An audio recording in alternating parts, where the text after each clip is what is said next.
जय Hind everyone. Shri Ram public school के online class में आपका स्वागत है। मैं साधना द्विवेदी।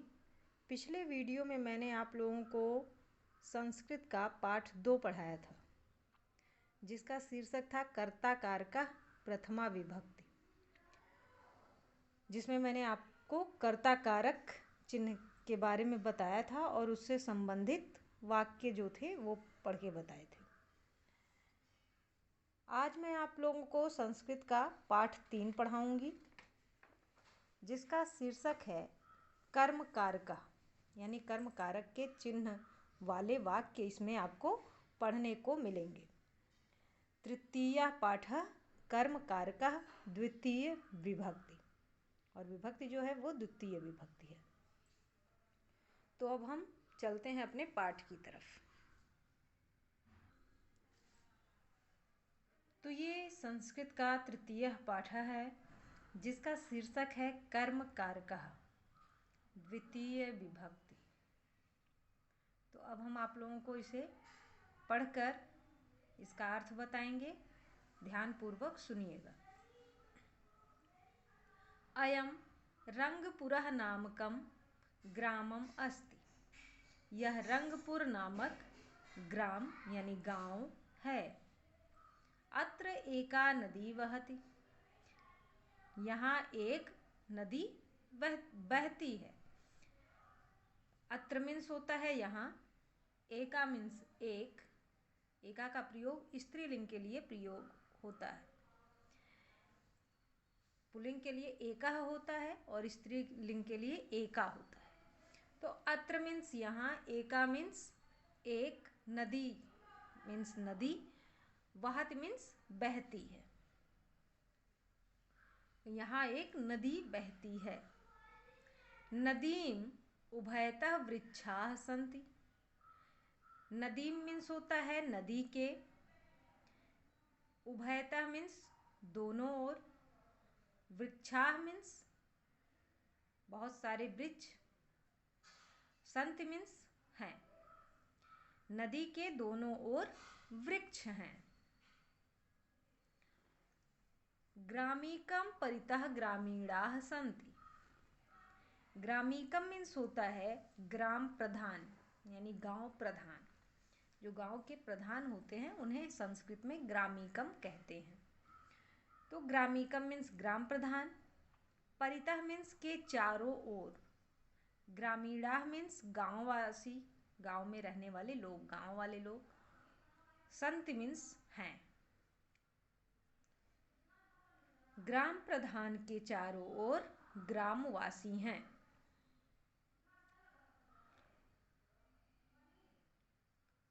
वृक्षाः ग्रामं परितः सन्ति। गांव के चारों ओर अनेक वृक्ष हैं। वृक्षाः मीन्स अनेक वृक्ष, यानी बहुत सारे वृक्ष, बहुत सारे पेड़।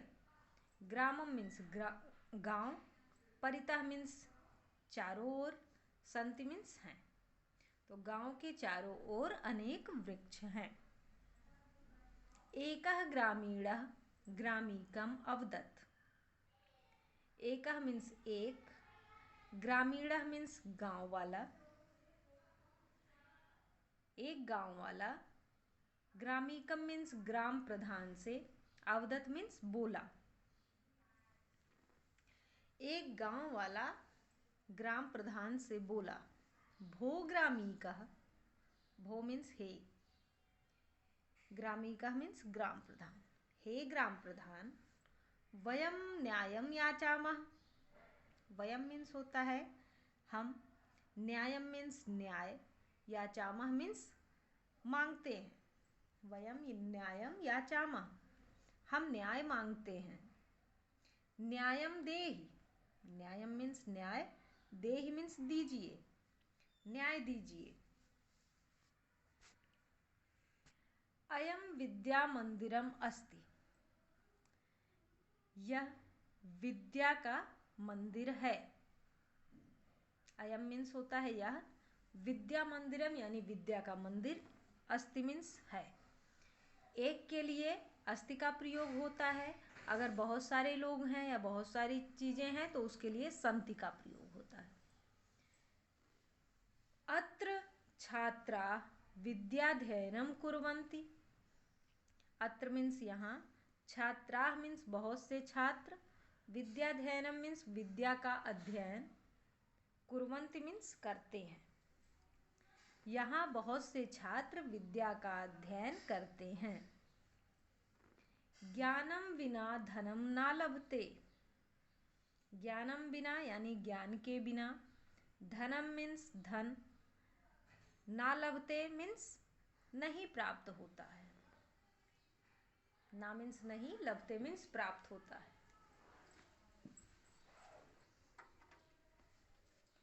यशः अपि ज्ञानम बिना ना लभते।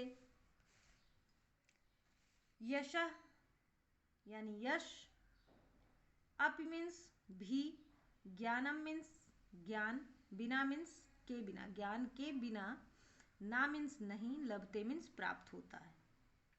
मतलब यश भी ज्ञान के बिना प्राप्त नहीं होता है।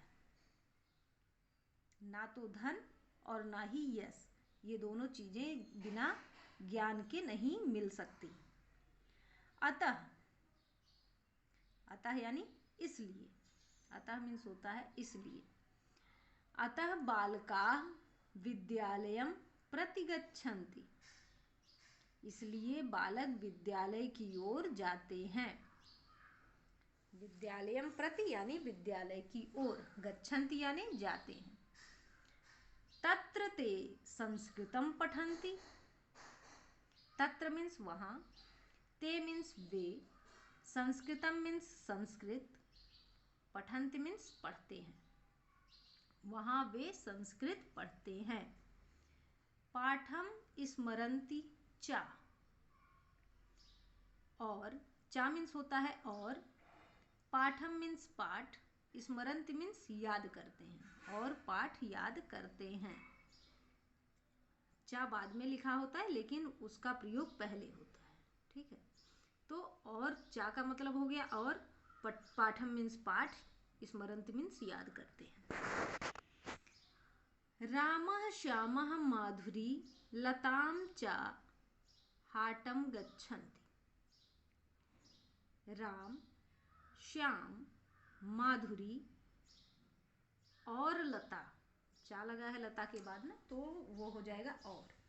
राम, श्याम, माधुरी और लता बाजार जाते हैं। हाटम मीन्स होता है बाजार, गच्छन्ति मीन्स जाते हैं। तत्र ते आपणान पश्यन्ति। तत्र मीन्स वहाँ, ते मीन्स वे, आपणान मीन्स दुकानों को, पश्यन्ति मीन्स देखते हैं। वहाँ वे दुकानों को देखते हैं। तत्र एका चमत्कर्मशाला अपि अस्ति। तत्र मीन्स वहाँ, एका मीन्स एक, चमत्कर्मशाला मीन्स सर्कस, अपि मीन्स भी, अस्ति मीन्स है, वहाँ एक सर्कस भी है। तत्र ते विदूषकौ पश्यन्ति। तत्र मीन्स वहाँ, ते मीन्स वे, विदूषकों मीन्स दो जोकरों। विदूषका होता तो एक जोकर, विदूषकों है तो दो जोकरों, पश्यंत को, पश्यंत मीन्स देखते हैं, वहाँ वे दो जोकरों को देखते हैं। जोकर तो आप लोग जानते ही होंगे, जोकर यानी हंसाने वाले लोग। तो वो यहाँ पे क्या लिखा है, तत्र मीन्स वहाँ, ते मीन्स वे, विदूषको मीन्स दो जोकरों को, पश्यंत मीन्स देखते हैं, वहाँ वे दो जोकरों को देखते हैं। तत्र ते मनोरंजनम कुर्वन्ति। तत्र मीन्स वहाँ, ते मीन्स वे, मनोरंजनम मीन्स मनोरंजन, कुर्वन्ति मीन्स करते हैं, वहाँ वे मनोरंजन करते हैं। तो ये आपका पाठ यहीं पर समाप्त होता है। ये यहाँ पे आपका पाठ दिया हुआ है और नीचे इसका हिंदी अनुवाद दिया हुआ है। तो जहाँ भी आपको समझ में नहीं आए यहाँ पे देख लीजिए, हर शब्द का अर्थ आपको यहाँ पे मिल जाएगा। अब नीचे देखिए, यहाँ पे दूसरे पेज नंबर पे शब्द अर्थ दिए हैं। जैसे ग्रामम, ग्रामम मीन्स गांव, वृक्षा, वृक्षा मीन्स अनेक पेड़, परितः, परितः मीन्स चारों ओर, उभयतः, उभयतः मीन्स दोनों ओर, अवदत, अवदत मीन्स बोला, देह, देह मीन्स दीजिए, विद्याध्ययनम मीन्स पढ़ाई, विद्यालयम प्रति मीन्स विद्यालय की ओर, आपड़ान मीन्स दुकानों को, विदूषको मीन्स दो जोकर, ग्रामीका मीन्स ग्रामीकम, यहाँ गलत लिखा है, अच्छा हाँ सही लिखा है, ग्रामीका, ग्रामीका मीन्स ग्राम प्रधान, ग्रामीण यानी ग्रामीणा, ग्रामीण मीन्स गांववासी, हाटम मीन्स बाजार या मेला, चमत्कर्मशाला, चमत्कर्मशाला मीन्स सर्कस, मनोरंजनम मीन्स मनोरंजन। तो ये आपके वर्ड मीनिंग है यानी शब्द अर्थ हैं। तो इन शब्दार्थों को अपनी उत्तर पुस्तिका में लिख लीजिएगा। ये कुछ कठिन शब्द हैं जिनका उच्चारण आपको करने के लिए दिया गया है। इनका आप अभ्यास करिएगा किस तरीके से उच्चारण किया जाएगा। देखिए जैसे लिखा है रमेशम, रमेशो, रमेशान, ये पुल्लिंग हो गया। स्त्रीलिंग में रमाम, रमे, रमा, ये स्त्रीलिंग हो गया। और नपुंसक लिंग में भवनम, भवने, भवनानि। तो ऐसे आपको इसका उच्चारण करना है, इसको लिखने की जरूरत नहीं है, इसे केवल पढ़ना है। अब यहाँ पे देखिए, यहाँ पे संस्कृत में प्रश्न पूछे गए हैं और इनके उत्तर संस्कृत में ही लिखने हैं। ग्रामीकः परितः के सन्ति, ग्रामीकः परितः ग्रामीणाः सन्ति। ग्रामीकः, ग्रामीकः नहीं होगा यहाँ होगा ग्रामीणः किम अवदति। ग्रामीणः किम अवदत, क्योंकि ग्रामी का ग्राम प्रधान कुछ नहीं बोला था, वो एक गांव वाला बोला था, तो गांव वाले को ग्रामीणः कहते हैं। तो ग्रामीणः किम अवदत, ग्रामीणः अवदत भो ग्रामीकः वयम न्यायम याचामः, न्यायम देहि। अब देखिए यहाँ ज्ञानम बिना कम ना लभते, तो ज्ञानम बिना धनम यशः ना लभते। यहाँ पे धनम भी लिख सकते हैं, अगर यशः केवल लिखेंगे तो भी चलेगा, लेकिन धनम और यशः दोनों होना चाहिए। रामः कुत्र गच्छति, रामः हाटम गच्छति। चमत्कर्मशाला कुत्र अस्ति, चमत्कर्मशाला हाटे अस्ति। अब यहाँ पे कुछ रिक्त स्थान है। ग्रामीकम परितः ग्रामीणाः सन्ति, मतलब ग्राम प्रधान के चारों ओर गांव वाले हैं। यश अपि ज्ञानम बिना ना लभते, यश भी ज्ञान के बिना नहीं प्राप्त होता। तत्र ते संस्कृतम पठन्ति, वहां वे संस्कृत पढ़ते हैं। तत्र ते विदूषको पश्यन्ति, वहां वे दो जोकरों को देखते हैं। तत्र एका चमत्कर्मशाला अपि अस्ति, वहां एक यानी सर्कस भी है। इसके बाद ये आपको नहीं करना है हिंदी में अनुवाद, दूसरा संस्कृत में अनुवाद ये भी नहीं करना है। फिर इसके बाद नेक्स्ट जो है छात्राः विद्यालये किम कुर्वन्ति, तो इसको आपको करना है। तो इसका हो जाएगा विद्याध्ययनम कुर्वन्ति। नदीम उभयतः कानि सन्ति, तो वृक्षाः सन्ति, वृक्षा हो जाएगा। ज्ञानम बिना किम ना लभते, धनम यशः, दोनों है तो आप उभयों पे टिक करेंगे। परस्परम मेलनम कुरुत, अब यहाँ पे आपको मैच द फॉलोइंग करना है। तो छात्राः विद्यालयम गच्छन्ति, अम्बा भोजनम पचति, पचत मीन्स होता है पकाती हैं। बालकः नारिकेलम खादन्ति, खादन्ति यानी खाता है, बालक केला खाता है। कृषकः वृषभो नयति, किसान बैलों को लाता है। अत्र छात्रा विद्याध्ययनम कुर्वन्ति, यहाँ बहुत से छात्र विद्या का अध्ययन करते हैं। तो ये आपका पाठ 3 यहीं पर ख़त्म होता है।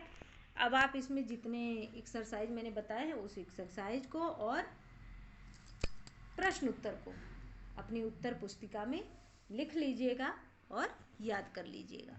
धन्यवाद।